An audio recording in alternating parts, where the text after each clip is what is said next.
tal momento. O espelho verbal para refletir entendimento ao que se foi e luz ao que virá. Bom dia para você nesta segunda-feira em que a gente consegue se encontrar mais uma vez nesse tal momento, nesta tal hora que significa para mim um momento único em que vamos trocando ideias e refletindo a respeito de pontos que fazem parte do nosso cotidiano, fazem parte do dia a dia. E hoje a gente vai falar a respeito desse assunto que já tem aí mais de um ano que estamos vendo sobre ele, que é o processo da pandemia. E a perspectiva que eu quero trazer aqui hoje é sobre o que foi dito há mais de um ano atrás, quando tudo isso começou e que as pessoas disseram: todos nós vamos sair melhor disso tudo. Então, é sobre essa perspectiva que eu quero conversar com você hoje. Que você pode observar se hoje você está melhor emocionalmente, psicologicamente, espiritualmente do que há um ano atrás. Conta aí, me diz. Se for possível, vai lá no meu direct do Instagram e fala para mim. Você se considera melhor do que há um ano atrás? Ou você sentiu que alguns abalos estão te levando a um certo descontrole, uma perda de sono, um aumento de ansiedade? Fala para mim. Eu gostaria muito de te ler ou te ouvir lá pelo Instagram. Por que eu estou dizendo isso? Porque já estamos chegando, a mais de um ano e 4 meses desta experiência marcante chamada pandemia. E você talvez tenha percebido que algumas pessoas certamente buscaram processos de autoconhecimento, de reforma. Essa palavra nunca foi tão usada na vida quanto nos últimos tempos. Autoconhecimento. E, impressionantemente, as pessoas se dedicaram, várias delas, a se conhecer porque não houve outra forma de lidar com esse último ano. Então você vai descobrir que algumas pessoas se dedicaram a se tratar e elas foram se conhecer porque elas começaram a lidar com algo delas que elas não sabiam que existia. Pela correria do dia a dia, pelos motivos das necessidades cotidianas, as pessoas acabaram entrando num ritmo muito frenético e que não dava tempo para parar, para olhar para as próprias imperfeições, para as próprias trevas. E o quão é difícil entender que a gente tem treva, não é mesmo? E aí, ao se deparar com o tal do home office, em ter que ficar parado dentro de um ambiente, ainda que produzindo algo diante da tela de um computador ou do próprio celular, houve uma paradeza nos ritmos de traslados, ir e vir, tolhido, e o ser foi chamado a lidar com aquilo que habitava dentro dele.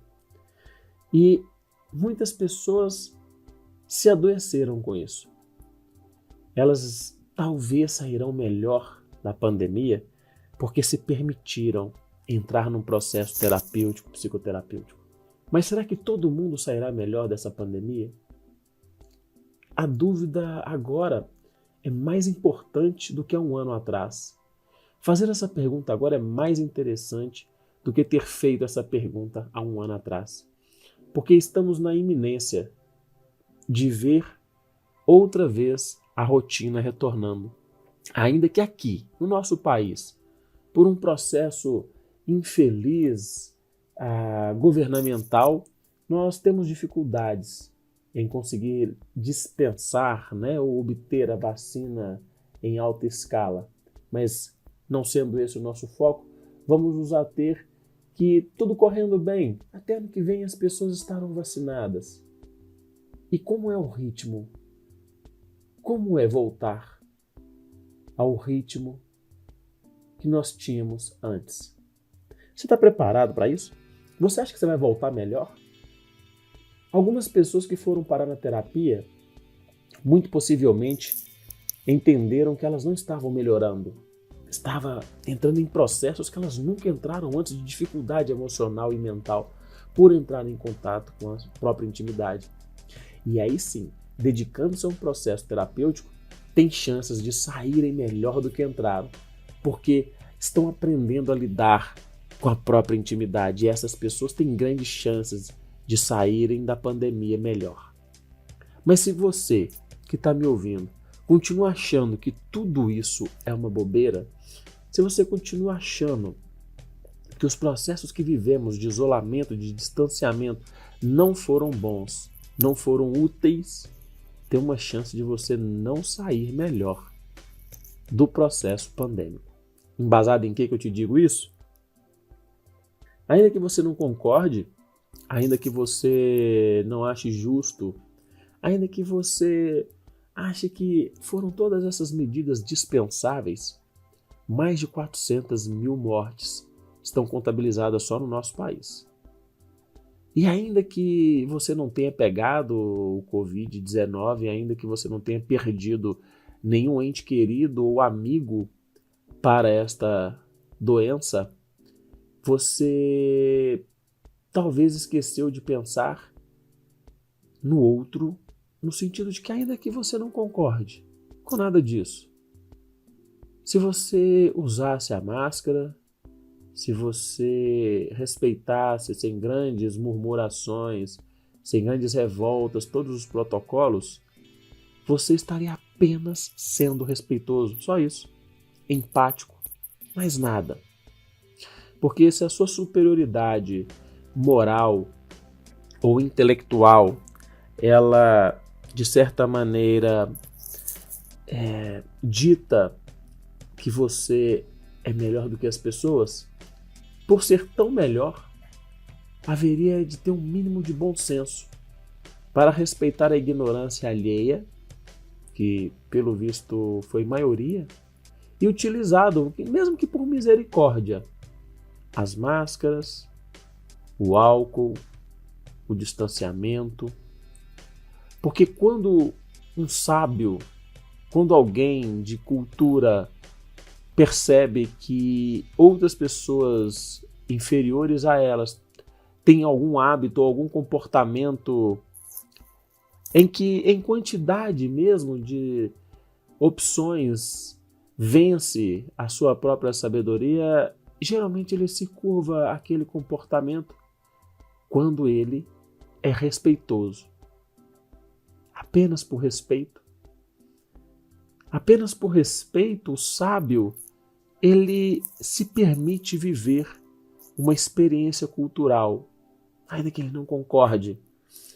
E se você não soube por esse processo, durante um ano, respeitar a utilização dos protocolos, meu querido, minha querida, grandes chances de você estar saindo desse momento a mesma coisa, ou talvez pior um pouco do que você entrou.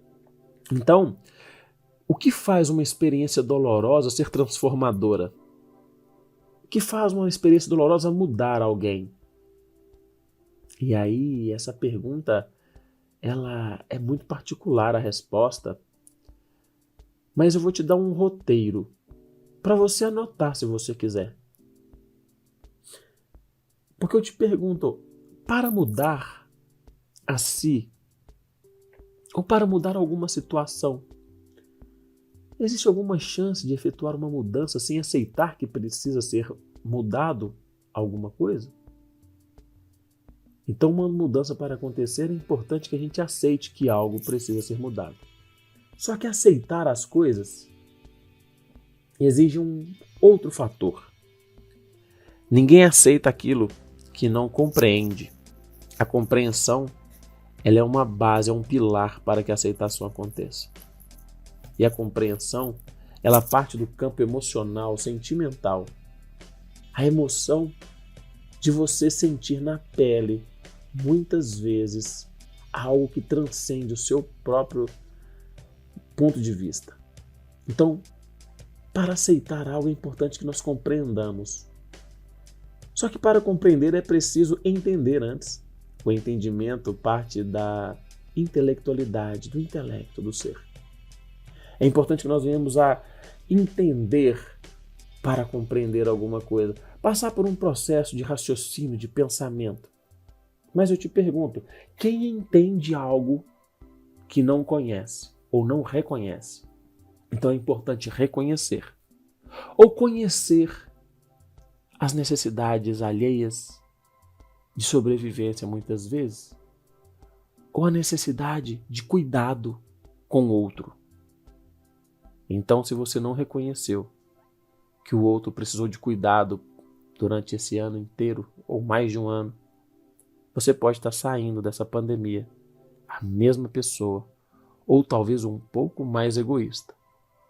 Ou talvez a pandemia só revelou o egoísmo que já habitava em você. Então, para gerar uma mudança é importante que nós reconheçamos que algo precisa ser mudado. Que a gente tenha que entender isso, depois compreender e aceitar. Após a aceitação, nós criamos estratégias para as mudanças. Então, seja qual dor que a pandemia tenha trazido até você, é importante você se dedicar ao reconhecimento, ao entendimento, à compreensão e à aceitação disso. Caso você não passe por esse processo, o que vai ser de você após a pandemia? Talvez o que já era antes. Agora, se você aproveitou esse momento de abalo, se você aproveitou esse instante em que o isolamento, o distanciamento mexeu com as suas emoções, te mostrou a necessidade de procurar uma ajuda terapêutica, psicoterapêutica, para lidar com você mesmo, com as coisas que você não estava compreendendo sobre você, aí sim, você está às portas de sair dessa experiência um ser melhor. Ainda que você não tenha lidado com o processo terapêutico, mas conseguiu compreender o quão difícil vem sendo esses tempos. A importância da empatia, de respeitar, de se colocar no lugar do outro. Aí sim, você está saindo desse processo uma pessoa melhor. E eu quero te convidar para pensar um pouco mais nisso, porque tudo indica que dentro de meses, se Deus quiser e permitir, a situação vai estar bem melhor para todos nós. E ao estar melhor para todos nós as situações, nós estaremos melhor para o mundo? Você estará melhor para o mundo? Você está disposto a compreender e aceitar melhor que as pessoas não são como você e elas não têm uma história como a sua e elas não têm a mesma força que você ou a mesma paciência ou as mesmas virtudes, mas também elas não têm os mesmos defeitos que você? E que elas talvez tenham um tempo diferente do seu para lidar com as coisas? Elas podem precisar da sua ajuda sem precisar do seu sermão, sem merecer o seu sermão. Meu convite para que você possa já refletir, pensando que pode estar próximo o momento de término da pandemia. E esse próximo são alguns meses. O que você tem feito para sair desse processo melhor? O quanto você tem se colocado à disposição de compreender as pessoas, de aceitar as pessoas e, sobretudo, de compreender a si mesmo, de compreender a sua própria necessidade, de entender as suas limitações, suas trevas e a sua luz. Então se dedique, nesses próximos meses, a pensar o quanto de você conhece hoje a mais. Porque você teve tempo. E se por acaso você não pôde participar do processo de isolamento, por necessidade, se a sua profissão te exigiu que você se dedicasse se expondo, se arriscando, saiba que tem muitos que são gratos aos seus esforços. E se você fez isso ainda respeitando os protocolos, se você se expôs, mas se protegeu e cooperou para que o caos não se instalasse, sabendo dos riscos que estavam acontecendo, mas entendendo a necessidade sua própria de trabalhar para o seu próprio sustento, para a sua própria família, saiba que você tem o nosso respeito. E quando eu digo nosso, são de muitas pessoas que, apesar de isoladas, tiveram a capacidade de comprar o seu pão, de comprar a sua comida, do almoço, da janta. Saiba que você que se expôs, mesmo que a contragosto muitas vezes, para só não perder a sua profissão, nós somos gratos a você por causa disso. E esperamos que você tenha recebido um carinho, uma atenção diferente. E caso você não tenha recebido, saiba que hoje e daqui para frente continuaremos vibrando positivo para que a sua vida seja protegida, fortificada. E você que me ouve que pode ficar em isolamento, eu gostaria de te pedir para fazer a mesma coisa. Você já lembrou de orar pelas pessoas que não puderam se isolar, que não puderam se proteger da pandemia, para que você pudesse continuar tendo um certo fluxo na sua rotina? Então é hora de vibrar positivo para essas pessoas. E aí vamos nos esforçando para que ao término disso tudo estejamos um pouco mais empáticos. Eu te agradeço do fundo do coração por mais esse encontro, por mais essa segunda-feira. E eu desejo que a sua segunda-feira seja tão abençoada quanto eu aguardo que a minha seja daqui para frente. E que estarei mais uma vez esperando uma semana inteira para te encontrar nesse nosso tal momento, nesse instante em que nós desejamos que uma faísca de luz seja projetada nas coisas que foram e clareie os nossos caminhos para as coisas que virão. Um grande abraço e uma boa semana para você.